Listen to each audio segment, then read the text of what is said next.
Panoorin live video ni Carlos Yulo, nagsalita na hinggil sa alitan nila ng inang si Angelica Yulo tungkol sa pera, gayon din ang issue tungkol sa girlfriend nitong si Chloe San Jose. May mga gusto lang po akong i-clarify doon sa mga interviews at mga sagot ng nanay ko po sa mga interviews niya po.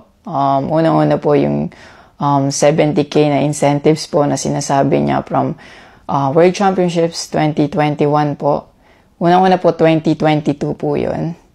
At hindi lang po 70K yung na-receive ko po doon. Alam ko 6 digits po yun. Dahil dalawa po yung nakuha kong medalya. After nun, mga bandang December, umuwi ako sa Pilipinas. Nakikita kami ng mama ko. At hindi niya sa akin sinasabi na na-receive niya na pala yung incentives ko from World Championships. Hindi ko pa po malalaman na na-receive niya na po yung incentives ko kung hindi ko pa po hinanap. Never ko na po na-receive yung incentives ko po na yun. At never ko na rin naman po na hiningi yun sa kanila. Binigay ko na at wala na po yun sa akin. Ang sa akin lang naman, gusto ko malaman kung saan napunta yung incentives ko po na yun.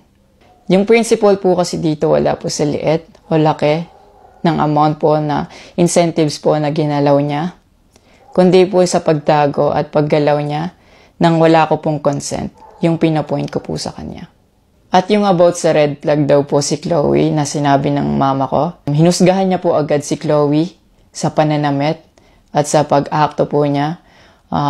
Magkaiba po ng kinalakihan. Unang-una, lumaki si Chloe sa Australia at ayun yung nakagisnay niyang culture. At ibang-iba po talaga sa Pilipinas kung paano tayo gumalaw, magsalita o manamit po. At yung about po sa yung mauubos po yung anak ko, nasabi po ng mama ko. Unang-una po si Chloe po may sarili po siyang income. Lahat po ng nakikita niyong gamit o yung pag-travel niya kung saan-saan po. Galing po yun sa pinagpaguran niya po. At bakit naman po ako mauubos? Gaya nga po ng sinabi ko, si Chloe po may sarili po siyang income. And lahat po ng bank account ko po nasa mama ko po.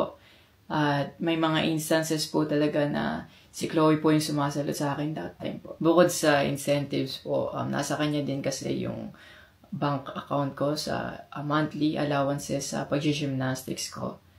And nung nakuha ko na yung bank account ko po na yun, doon ko po nalaman na inuubos niya po yung laman nun.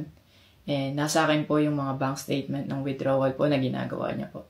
Sabi niya pa nagsimula daw yung hindi namin pagkakaintindihan dahil kay Chloe daw po. Opo, totoo po yun. Dahil ever since unang-una pa lang, ayaw niya na kay Chloe kahit hindi niya pa po nakikita or nakikilala in person. And mas nagkalabuan po kami nung naglagay po ako ng boundaries sa relationship ko. Kasi pinaglaban ko po si Chloe dahil gusto ko po siya. Yung about sa training camp na kinikwento niya na si Chloe dapat wala na daw doon, sabi ng former coach ko pagdating nung dalawang magte-training camp doon. Usually, kapag magte-training camp kami, palaging naka-hotel.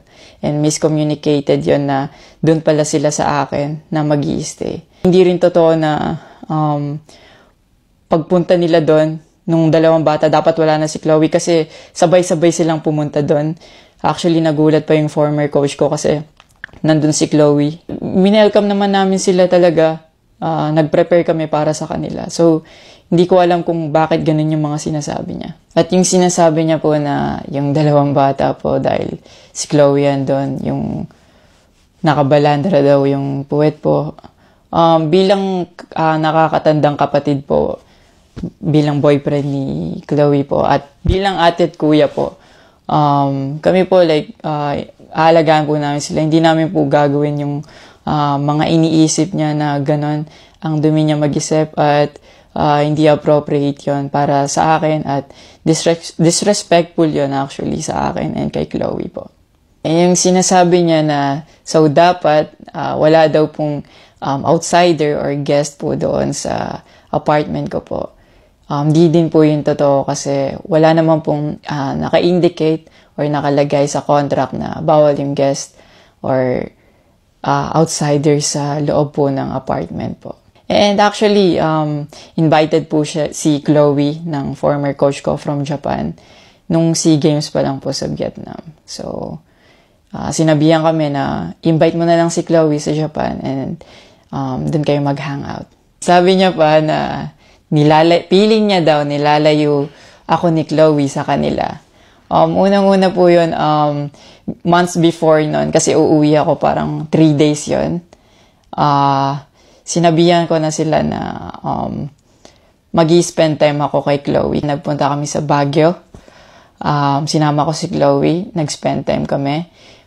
Nakikipaghalubilo naman po kami. Hindi naman ako nilalayo ni Chloe. Actually, pumunta pa kami sa Pangasinan. Like, po kami doon. Parang meet and greet. Yeah. Tapos after nun, nagpunta tayo ng Baguio. And then, ikaw pa nga nag-aya na yung sa bike. Yeah, because we didn't know tayo. what to do Yeah. after nung kumain, because they were like, oh, what do we do? I was like, oh, let's go sa Burnham Park. Yeah. So that we can take the little kids to go biking. Yeah. So I'll just attach a screenshot of me saying sorry at that time if they felt left out when we were all hanging out sa Baguio. So you guys can just pause and read. Actually, nagkita po yung mama ko and yung family ni Chloe twice po. And then, yun, nag-usap po sila. In the last resort, my family made a group chat Yeah. na kasama everybody involved because my family wanted to address kung ano yung issues ni mom mo towards me. Yeah, kasi marami na siyang pinapost. Yeah, madami na siyang pinapost. And even though my family knew na madami na siyang pinapost, my family still welcomed them, treated them with respect and with no judgment na pinaringgan nila yung side ng mom mo, what she had to say about me and our relationship. And then, after the group chat, she left, your mom left, and wala siyang narinig anything from my family. May recent interview po kayo na kinakongratulate niyo po ako. Kung genuine po talaga kayo, maraming salamat po. Ina-acknowledge ko po yung pagka-congratulate niyo sa akin.